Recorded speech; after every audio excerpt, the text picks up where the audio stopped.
शाबाश कलंदर दमादम मस्त कलंदर सकी शाबाश कलंदर मन कुंतु मौला अली मौला मन कुंतु मौला अली मौला मन कुंतु मौला अली अली मन कुंतु मौला अली अली मन कुंतु मौला अली अली मन कुंतु मौला अली अली अली मौला अली अली अली अली मौला अली अली अली अली मौला अली अली कुंतु मौला अली अली हाजा अली मौला हाजा अली मौला हाजा अली मौला मौला अली मौला मौला अली मौला मौला अली मौला যদি আকীদা মানহাজ ঠিক না থাকে ওই আমল কবুল হবে না। এই যুবক শোনো, রাসূল সাল্লাল্লাহু আলাইহি সাল্লাম বলছেন, এই সাহাবারা শোনো, ওই যে দেখো জিহাদের মাঠে ওই যে লোকটা জিহাদ করে শহীদ হয়েছে ও জাহান্নামে যাবে। সাহাবারা অবাক হলেন, কি ব্যাপার? রাসূল সাল্লাল্লাহু আলাইহি সাল্লাম বলছেন জিহাদের মাঠে জিহাদ করে শহীদ হলো তারপরও জাহান্নামে যাবে মানে? তো সাহাবীগণ বলছেন ঘটনা জানতে হবে, কি ব্যাপার? তখন সাহাবারা তার কাছে গিয়ে ঘটনা জেনে বুঝতে পারলেন যে লোকটা জিহাদ করেছে, শহীদ হয়েছে, তার আকীদার নিয়ত ছিল যে মানুষ আমাকে বাহাদুর বলবে, মানুষ আমাকে মুক্তিযোদ্ধা বলবে, মানুষ আমাকে শহীদ বলবে, মানুষ আমার বংশ গৌরব রক্ষা করবে, আমার বংশের মর্যাদা দিবে, অমুক বংশের লোক শহীদ হয়েছে, অমুক লোক শহীদ হয়েছে। এই যে দেখো, এই যুবক শোনো, জিহাদের মাঠে জিহাদ করে শহীদ হওয়ার পরও জাহান্নামে গেল, বলো তো কি কারণে? আকীদা ঠিক নেই। বুঝেননি মনে হয়? ওর আকীদার নিয়তটা কি? যে আমার বংশ গৌরব রক্ষা করলাম, মানুষ আমাকে শহীদ বলবে, মানুষ আমাকে মুক্তিযোদ্ধা বলবে। তো তুমি জিহাদ করে কি করবা যদি তোমার আকীদা ঠিক না থাকে? বুঝনি?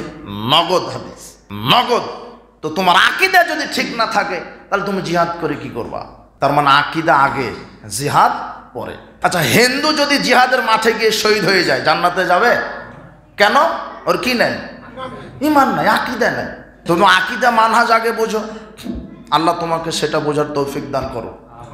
বলছিলাম আল্লাহ সুবহানাহু ওয়া তাআলা এই কথাই বলছেন, মান আমিলা সালিহাম মিন যাকারিন আও উনসা, নারী হোক পুরুষ হোক, যারা আমলে সলে করে, ওয়া হুয়া মুমিনুন, ঈমান নিয়ে করতে হবে। কি নিয়ে? ঈমান নিয়ে, আকীদা বিশ্বাস নিয়ে করতে হবে। বেঈমানের আমল আল্লাহ কবুল করেন না, বেঈমানের আমল কবুল হবে না। যাদের আকীদা মানহাজ ঠিক নেই এদের আমল কবুল হবে না। এই জন্যই তো ৭৩ কাতার মুসলিম ৭২ কাতারই জাহান্নামে যাবে, এক কাতার জান্নাতে যাবে। যেই ৭২ কাতার মুসলিম জাহান্নামে যাচ্ছে এরা কারা? এদের আকীদা ঠিক নেই। কেউ মুশরিক, কেউ উগ্রবাদী, কেউ কবর পূজারী, কেউ মাজার পূজারী, কেউ হারামখোর। এই ৭২ কাতারের মধ্যে তুমি পড়ছো কিনা লক্ষ্য করো। তোমার আকীদা মানহাজ ঠিক করা জরুরি, আকীদা মানহাজ ঠিক করা জরুরি।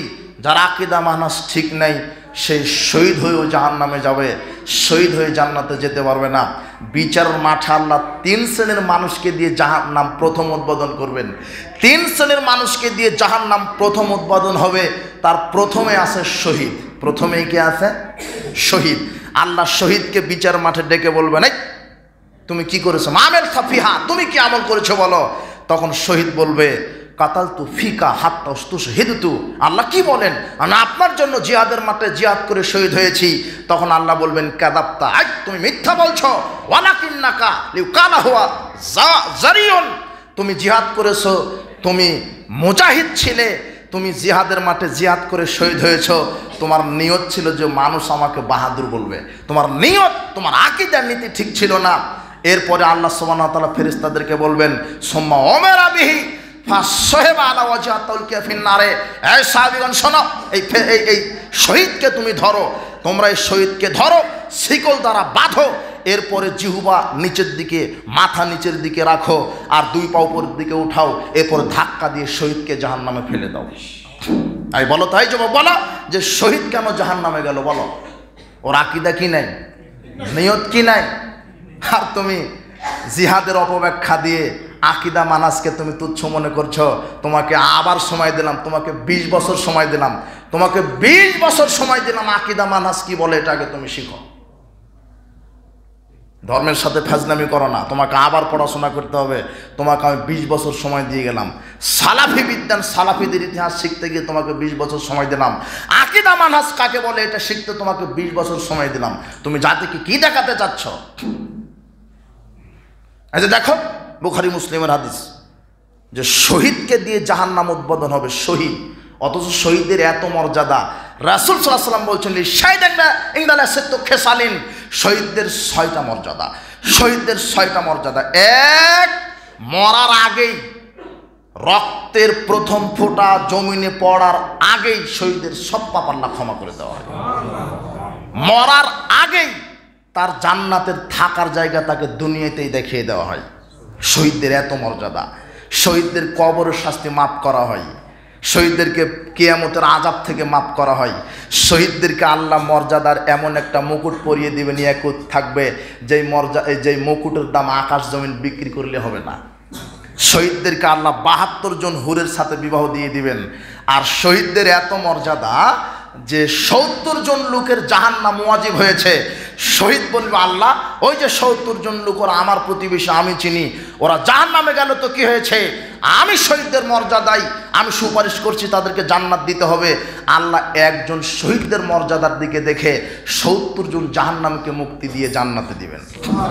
শহীদদের এত মর্যাদা, কিন্তু ওই শহীদকে দিয়ে আল্লাহ জাহান্নাম উদ্বোধন করবেন। বলো তো বেটা কি কারণে শহীদ জাহান্নামে যাচ্ছে? তার কি ঠিক নাই? আকিদা ঠিক নাই। এই জন্য তোমাকে আবার পড়তে বলছি। তুমি আকিদা মানহাজকে তুচ্ছ মনে করছো কেন? তুমি কি বুঝো তুমি জিহাদ করলে জান্নাতে যাওয়া? নগদ মুহাম্মদ সাল্লাল্লাহু আলাইহি ওয়াসাল্লাম বলছেন, এই শোনো ওই যে লোকটা জাহান্নামে গেল। সাহাবারা অবাক, আরে মুহাম্মদ সাল্লাল্লাহু আলাইহি ওয়াসাল্লাম বলে কি, শহীদ হয়ে গেল তারপরও জাহান্নামে গেল মানে?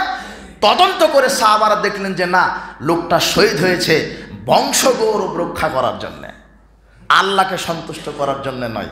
তুমি ভুলের মধ্যে আছো। তুমি আকিদা মানহাজকে ওভারটেক করে জান্নাতে যাবা, এই কথা ভুল। তোমাকে আবার পড়াশোনা করতে হবে, আকিদা মানহাজ ঠিক করতে হবে। আল্লাহ তোমাকে সঠিক বুঝদান করুন। জনপ্রিয়তা দিয়ে কিছু হয় না, সংখ্যাগরিষ্ঠতা দিয়ে কিছু হয় না। আর জনপ্রিয়তা সংখ্যাগরিষ্ঠতা দিয়ে চাকচিক্য কথা দিয়ে ধর্ম চলে না। ধর্ম চলে মুহাম্মদ সাল্লাল্লাহু আলাইহি ওয়াসাল্লামের নীতি দিয়ে, কোরআন হাদিস দিয়ে। তুমি বুঝো। বলছিলাম আল্লাহ সুবহানাহু ওয়া তাআলা বলছেন মান আমিলা সালিহাম মিন যাকারিন আও উনসা, নারী হোক পুরুষ হোক, যারা আমলে সলে করে কিভাবে, ওহ মুমিনুন, ঈমান নিয়ে। আমলে সলে করতে হবে কি নিয়ে? ঈমান নিয়ে। ঈমান যদি না থাকে আমলে সলে কবুল হবে না। আল্লাহ বলছেন যারা ঈমান নিয়ে আকীদাকে ঠিক করে বিশুদ্ধ করে যারা আমলে সলে করবে, ফাউলাইকা ইয়াদখুলুনাল জান্নাহ, আমি আল্লাহ তাদেরকে এমন জান্নাতে প্রবেশ করাবো, ইউরসাকুনা ফিহা বিগাইরি হিসাব, যেই জান্নাতে অগণিত রুজির ব্যবস্থা করা হয়েছে। অগণিত রুজি বুঝেন কি? অগণিত রুজি কাকে বলে একটু দেখেন। অগণিত, বেগারে হিসাব মানে বেহিসাব রুজি, মানে বেহিসাব রুজি বুঝেন কিনা দেখেন তো। আমার মতো কয়েকজন ব্যক্তি, 20 জন ব্যক্তি আপনার এই ঢাকা শহরের সবচাইতে যিনি ধনী মানুষ তার বাড়িতে গেছে। আমার মতো 20 জন ব্যক্তি, এই ঢাকা শহর কেন, বাংলাদেশের সবচাইতে যিনি ধনী মানুষ, হাজার লক্ষ কোটি টাকার মালিক, তার বাড়িতে গেছি আমরা 20 জন। গিয়ে বলছি যে আমি বলছি যে আমি হরিণের গোশ খাবো, আরেকজন বলছে যে আমি পাবদা মাছ খাবো, আরেকজন বলছে যে আমি তিমি মাছ খাবো, আরেকজন বলছে যে আমি এই খাবো। 20 জনের 20 রকমের চাহিদা। ওকে যদি ওই সময়তে সারা পৃথিবীর সবচাইতে ধনী মানুষ বানিয়ে দেওয়া হয়, তাহলে এক সময়তে 20 জনের চাহিদা সে পূরণ করতে পারবে না। না, বোঝেননি মনে হয়, এখনো বোঝেননি মনে হয়। 20 জন ব্যক্তি গেলাম আপনার এই ঢাকা শহরের যিনি সবচাইতে ধনী মানুষ তার বাড়িতে গিয়ে 20 জন 20 রকমের চাহিদা পেশ করলো। বুঝেননি কথা? ওই সময়তে যতই টাকা ধনী মানুষ হোক, ওই সময়তে 20 জনের চাহিদা কি করতে পারবে না।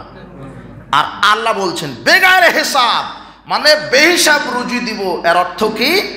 রাসূল সাল্লাল্লাহু আলাইহি ওয়াসাল্লাম বলছেন শোনো পৃথিবীর মানুষ, আল্লাহ এমন জান্নাতের ব্যবস্থা করেছেন, সারা পৃথিবীর সমস্ত মানুষ যদি একসাথে জান্নাতে ঢুকে যায়, বর্তমান পৃথিবীতে শুধু মানুষের সংখ্যায় 800 কোটি। বর্তমান পরিসংখ্যান অনুযায়ী 800 কোটি মানুষ যদি একসাথে জান্নাতে ঢুকে যায়, আর 800 কোটি মানুষ যদি 800 কোটি রকমের চাহিদা আল্লাহর নিকটে পেশ করে, আল্লাহ বলছেন আমি এক মুহূর্তে সবার চাহিদা পূরণ করে দিতে পারি। এটাই হলো বেগাইরে হিসাব। এটাই কি বেগাইরে হিসাব, অগণিত বেহিসাব রুজি। কি চাইবা? এই জান্নাত। তো এই জান্নাতে যেতে হলে আকীদা মানহাজ ঠিক করেই যেতে হবে, ঈমান নিয়ে আমল করেই যেতে হবে। আমলে সলে আপনাকে আল্লাহ সৃষ্টি করেছেন সৎ আমল করবেন এই জন্যই, খারাপ আমল করবেন এই জন্য নয়। আল্লাহ আপনাকে নিজে বলছেন আমি তোমাকে সৃষ্টি করেছি যাতে দেখতে পাই যে তুমি আমলের দিকে কোনটা ভালো ভালো করছো। আমি দেখতে চাচ্ছি তুমি আমার ক্ষমার দিকে যাচ্ছ, আমার জান্নাতের দিকে যাচ্ছ, আমি দেখতে চাচ্ছি। আল্লাহ বলছেন তোমরা জান্নাতের দিকে দৌড়াও, ক্ষমার দিকে দৌড়াও। এটা আল্লাহ বলছেন। আল্লাহ সুবহানাহু ওয়া তাআলা বলছেন মান আমেলা সলিহান, যে ব্যক্তি সৎ আমল করে, আমলে সলেহ করে, মিন যাকারিন আও উনসা, নারী হোক অথবা পুরুষ হোক, যেই হোক, যে ব্যক্তি সৎ আমল করে সে নারী হোক বা পুরুষ হোক, যেই হোক, যে ব্যক্তি সৎ আমল করে সে নারী হোক বা পুরুষ হোক, যেই হোক, ওয়াহুয়া মুমিনুন, ঈমান নিয়ে সৎ আমল করতে হয়। যাদের ঈমান নেই এদের সৎ আমল কবুল হবে না। ঈমান নিয়ে আল্লাহ সৎ আমল করতে বলছেন। যদি শিরক থাকে, শিরক করার পরে সৎ আমল করেন, ওই আমল কবুল হবে না।